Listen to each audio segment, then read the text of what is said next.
Gusto mong makasabay sa mga trending videos ngayon kahit hindi ka nagpapalit ng niche? I got you, Lodi. Bibigyan kita ng strategy para makasabay ka sa mga trending videos ngayon nang hindi ka nagpapalit ng niche para tuloy-tuloy ang revenue ng channel. So stay tuned.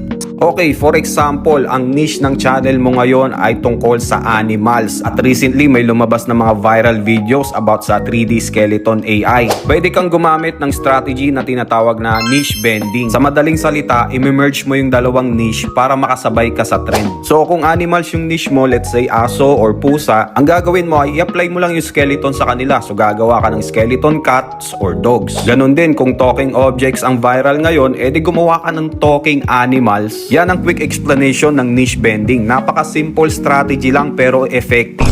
Basta lagi mong tatandaan, ibigay mo lang lagi yung 100% effort at creativity mo pag gumagawa ka ng content. At syempre, dapat may community ka na mag-guide sa'yo sa YTA journey mo para updated ka palagi. Tulad ng mga members namin na sobrang sisipag kaya ang gaganda ng results. Lalo na to, sana all! Daily uploads tayo dito mga Lodi kaya huwag kakalimutan mag-follow, like, and share. Kung gusto mo naman matuto ng YouTube automation at ma-monetize kagaya nila, pumunta ka lang sa bio ng TikTok account ko at meron dyang contacts at details.